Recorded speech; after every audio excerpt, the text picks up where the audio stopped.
In this video, I want to run through two examples of projectile motion questions.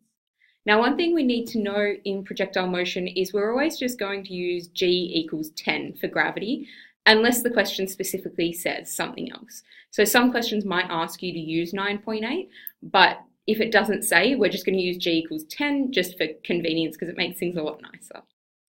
Alright, so our first example says a particle is projected from a horizontal plane at an angle of elevation of 30 degrees with a speed of 100 meters per second. Now, if it doesn't give you a diagram, it's always a good idea to draw one, even if it's a fairly straightforward question. So we've got our path of trajectory there, we've got our velocity, v, and that's at 100 meters per second, and we have our angle here as 30 degrees. Alright, so we are asked in part A to find the equation of the trajectory. So for part A, we know that x equals vt cos alpha, and we know that y is equal to minus gt squared over 2 plus vt sine alpha. So we're going to go through and put in what we know. We know that v is 100, we know that alpha is 30. So that means we're going to have x equals 100t times cos 30 degrees. Now cos 30 is root 3 on 2, so we're going to have 100t times root 3 on 2, which would give us 50 root 3t. Now if we sub into our y equation, we would have minus 10t squared over 2 plus 100t times sine 30. Now sine 30 is a half, and we can simplify this one as well, so you'd have minus 5t squared plus 50t. Or we could rewrite that if we wanted to make it a little bit nicer as 50t minus 5t squared, but it doesn't really matter. So those are our parametric equations.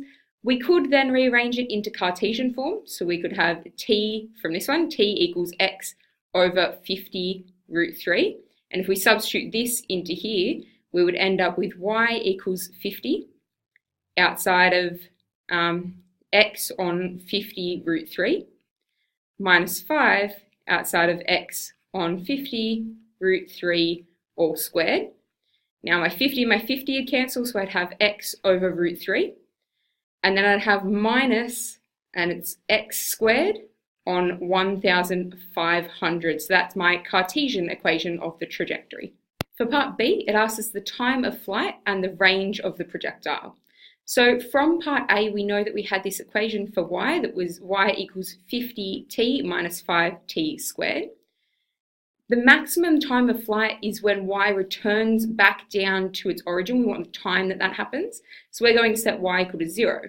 So we'd have 50t minus 5t squared. If we factorize, we'd have 5t outside of 10 minus t, which either means t is equal to 0, which is the initial one, or t is equal to 10. So that means our projectile is in flight for 10 seconds.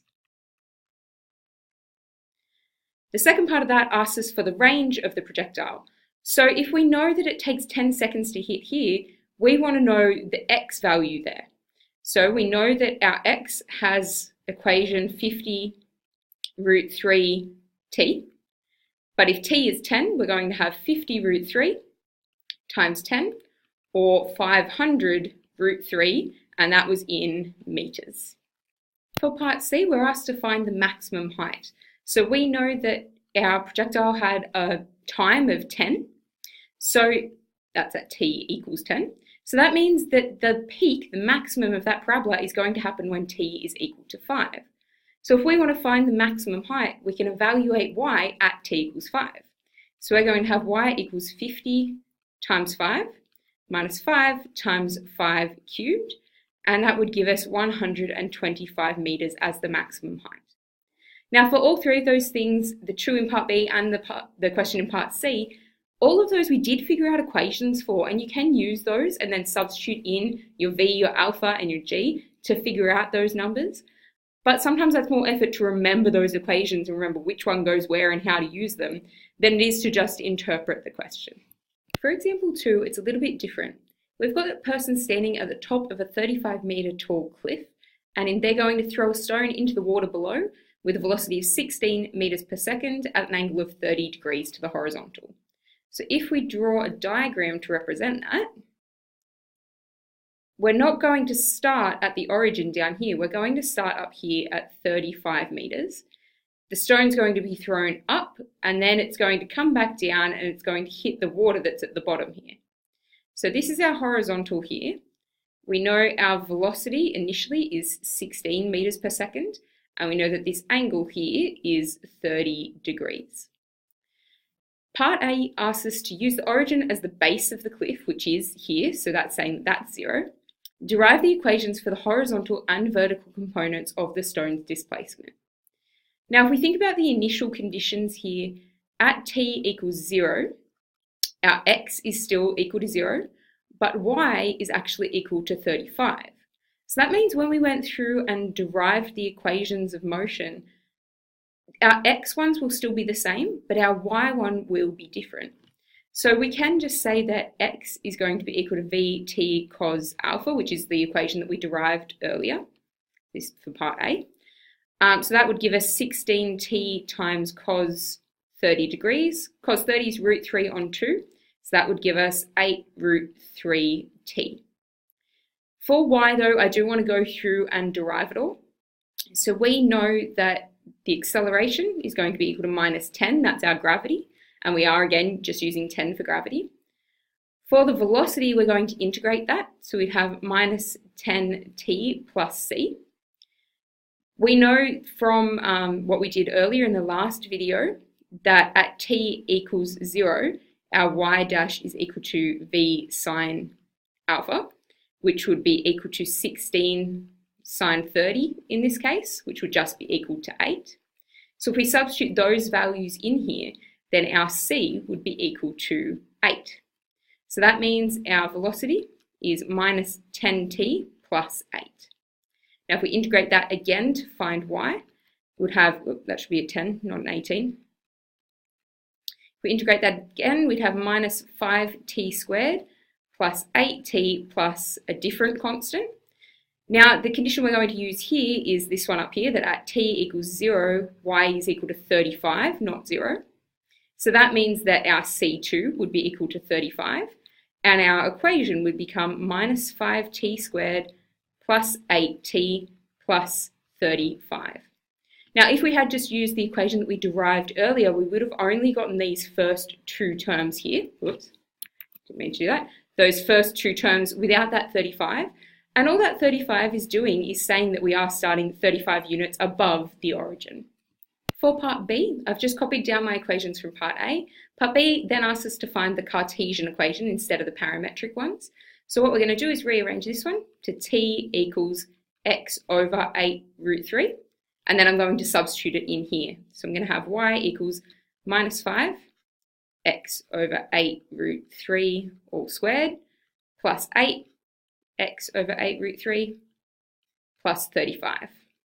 If I go through and simplify that, that's going to give me minus 5x squared over 192. My 8's here would cancel, so plus x over root 3 plus 35.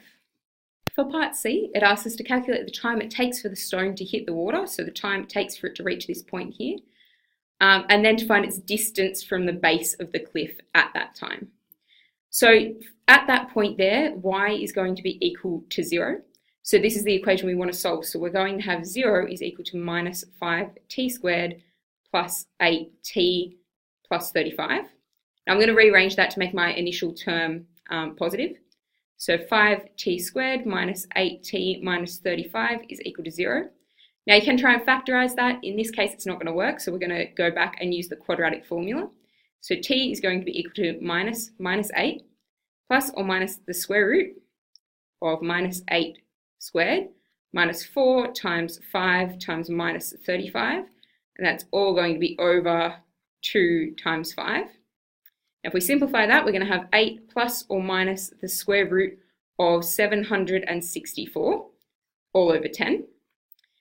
Splitting that into the positive and the negative, if we use the negative, that would give us t equals minus 1.964, and that continues. Or if we use the positive, we'd have t equals 3.564, and that keeps going as well. Now, obviously, we can't have negative time, so that one's out. So therefore, it's going to take 3.56 approximately seconds. So that answers the first part of our question, but it also asks us to calculate the distance at that time. So our formula for x was 8 root 3t. So for us, that's going to be 8 root 3 times, and I'm going to use the exact value, not this rounded one. So that would be 8 plus the square root of 764 all over 10. And that's going to give me approximately 49.38. That keeps going as well. So therefore, the distance is 49.38 meters. That's from the base of the cliff. So let's have a look at two different examples of projectile motion questions.